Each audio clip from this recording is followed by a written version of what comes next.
இயேசுவுக்கே புகழ். இன்றைய இறைவார்த்தைகளின் விளக்க உரை.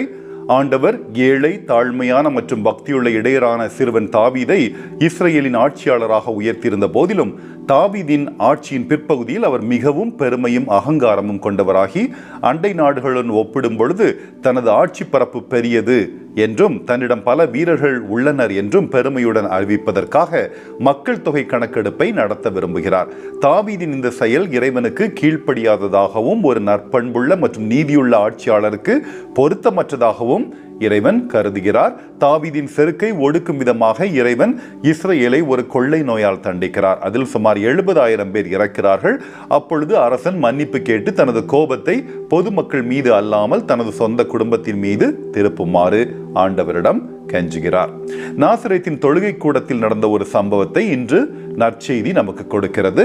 நாசரேத்து இயேசுவின் சொந்த ஊர். அனைவரும் இயேசுவின் போதனையை கேட்க செல்கிறார்கள். ஆனால் அவர்கள் அதை கேட்டு பயன்பெறவோ அல்லது அவரால் குணமாக்கப்படவோ விரும்பியதால் அல்ல.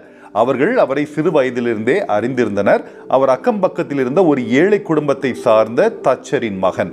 அவருடைய குடும்ப பின்னணியை அவர்கள் நன்கு அறிந்து வைத்திருந்தார்கள். அப்படிப்பட்ட ஒரு ஏழை சிறுவன் இப்பொழுது ஒரு இறைவாக்கினரை போல, ஒரு மீட்பரை போல புகழ் பெறுவதை அவர்களால் நம்ப முடியவில்லை. பொறாமையாலும் இயேசுவின் குடும்ப வரலாறு மற்றும் நிலை குறித்த மனப்பான்மையினாலும் அவர்களுடைய விசுவாசம் குருடாக்கப்பட்டிருந்தது. அவர்களின் பாரபட்சம் உண்மையை அவர்கள் பார்ப்பதை தடுத்தது.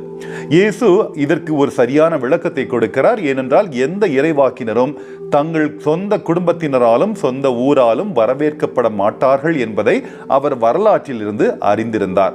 அவர்களின் விசுவாச குறைவும் கடினமான இதயமும் அங்கு தனது ஊழியத்தை தொடர அவரை தூண்டாததால் அவரால் அங்கு அற்புதங்களை செய்ய முடியவில்லை.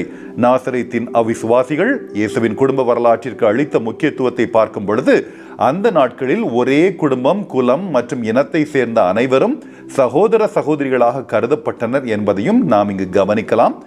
தொடக்க நூல் மற்றும் லேவியர் புத்தகங்களிலிருந்து நாம் இதை வாசிக்கலாம்.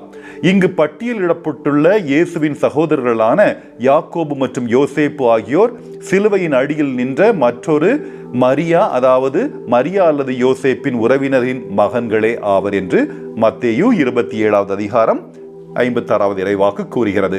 யூதா, சீமோன் மற்றும் இயேசுவின் சகோதரிகளின் அடையாளங்கள் நமக்கு தெளிவாக இல்லை. இயேசு மரிக்க விரும்பும் பொழுது அன்னை மரியாவை கவனித்துக் கொள்ள இந்த சகோதர சகோதரிகள் எங்கே போனார்கள்? இயேசுவின் கட்டளைப்படி அவருடைய சீடரான யோவான் ஏன் அன்னை மரியாவை தன் வீட்டிற்கு அழைத்து சென்றார்? இவ்வாறாக திருக்குடும்பம் புனிதமாகவே இருக்கிறது. மேலும் நாம் வம்சாவளி அல்லது குடும்ப மர பகுப்பாய்வுகளில் கவனம் செலுத்தாமல் நற்செய்தியின் மைய கருத்தில் கவனம் செலுத்துவோமாக. ஆமென்.